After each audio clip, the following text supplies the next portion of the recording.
Have you been breaking down because of phrasal verbs? Do you want to break away from the feeling of frustration for not learning them and you want to sound natural in English?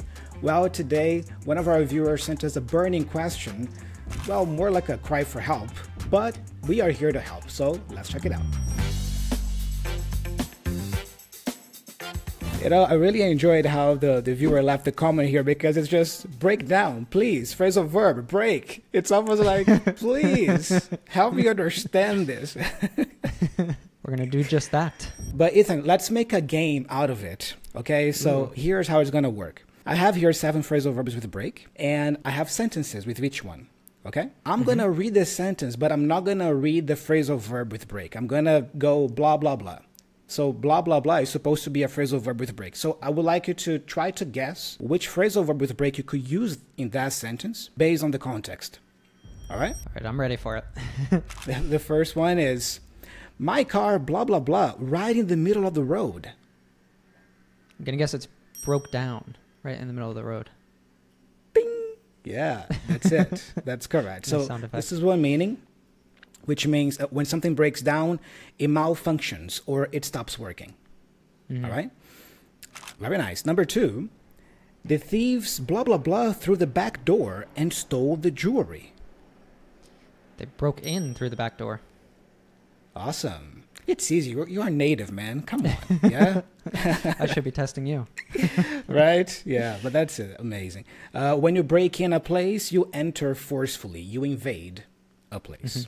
It could be confusing, right? Because you have the first one we talked about, a car.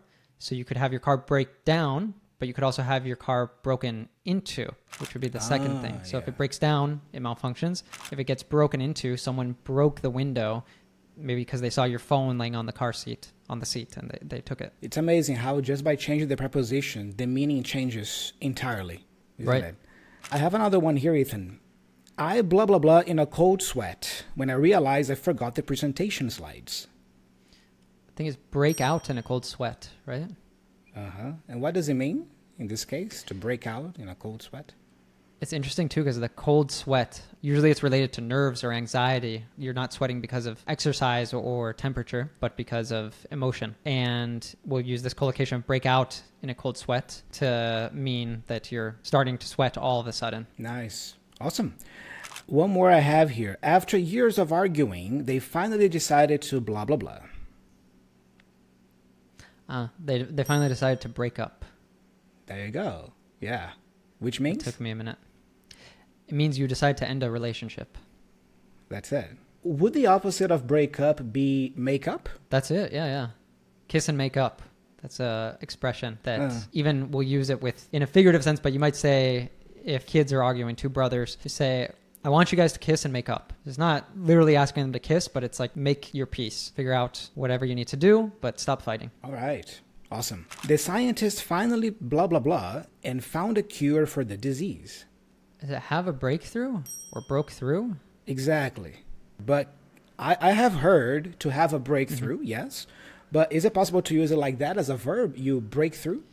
For me, it sounds a bit strange. I would understand it, but I usually would use it have a breakthrough and use breakthrough as a noun. Right. So here, a better way would be the scientists finally had a breakthrough, right? And found a cure for the disease. Yeah, that was my questioning. What I believe the meaning is here is that when you're stuck with a problem and you just can't find the solution no matter how hard you try, but then all of a sudden you break through that wall and you have an illumination, eureka moment, and the solution becomes clear. 2 more I have here, Ethan. Can you blah, blah, blah a piece of that chocolate cake for me?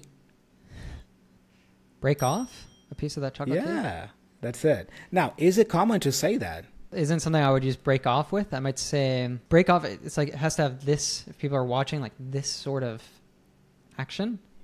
That if you're having a chocolate bar, you could break off a piece for me. But with a cake, it's like you're taking your piece of cake and you're grabbing it with your hands and breaking off a piece for me. And, it would be a bit strange. You'd usually cut a piece of cake for me.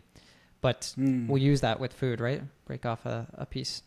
And the last one I have here is, I decided to blah, blah, blah from my family and start my own business. Break away from my family? That's it. Which in this case means? Venture out on your own. Go and be independent. Yeah, separate yourself from maybe a group and you own your own, right? Yeah. So do you have any recommendations for people who might be feeling panicky about this weird aspect of the English language? I do have a couple of tips here, Ethan, and I'm also curious to see what you think. I think the first tip I would give would be learn the phrasal verbs in context. It's really important that you pay attention to the situation in which the phrasal verb is being used in, because some phrasal verbs, they have multiple meanings. Just to give an example, let's say the phrasal verb take off. If we are talking about the plane at the airport, the plane takes off. It lifts from the ground. But if you're talking about taking a shower and you take off your clothes, that means removing your clothes. Or if you are at a boring party, you tell your partner, hey, this party is really boring, let's take off, like let's leave. You see, so the same phrasal verb can be used in different situations. So I would say learn the context in which that phrasal verb was used. That's super important. A lot of times looking at the context, you might already be able to decipher what that person meant. Another tip I would give this viewer, Ethan, is using that website YouGlish, YouGlish.com. It's an excellent website to learn phrasal verbs or any word in context. Could you explain to our viewers here how this website works very quickly? Yeah, it's like a search engine for English learners that you just go in there, you can type in a word or a phrase, and it'll pop up with some clips of videos that are using that word or phrase in context. Yeah, so use that. It's an amazing website. And of course, I would say you can use an AI tool like ChatGPT or Bard from Google.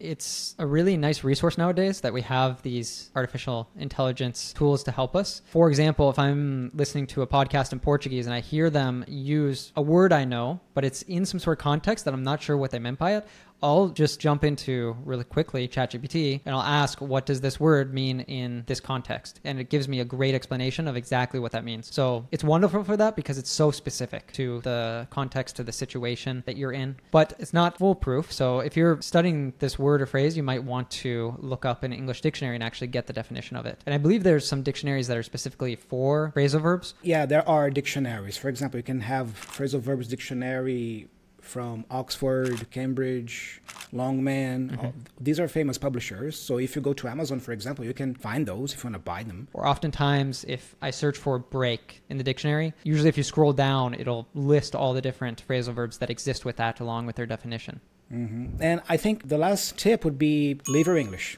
Keep living your English by consuming a lot of media, because the more media in English you consume, the more phrasal verbs you will see being used in various situations. Right. Yeah, it's exactly like I said. Like, I hear this all the time. If I'm listening to a podcast or I'm watching a video and it's in the context, so that way you're really able to map out all the different uses. Because you were saying earlier about take off, you might be watching one series and they say something like you said at a party, let's take off, let's get out of here. And you watch a movie where they're in a plane and they're about to take off, or you're actually traveling yourself and you hear that. So it's really vital that you're exposing yourself to as much of the language as possible.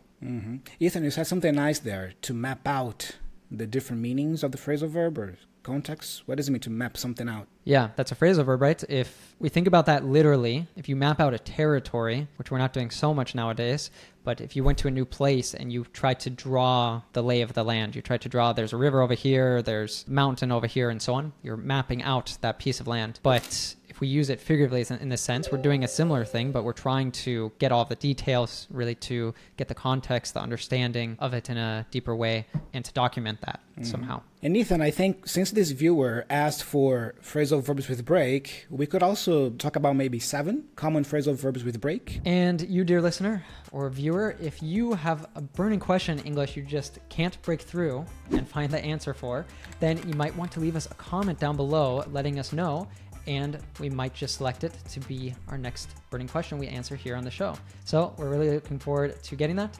And if you're not on YouTube, you can also just shoot us an email at hello@reallifeglobal.com. Hey, thanks for learning with us. Did you enjoy this clip? Awesome. Know that the full lesson is available exclusively on the Real Life English app. So if you want to have the full experience, make sure you download and listen to the lesson over there. Download the Real Life English app, and I'll see you there.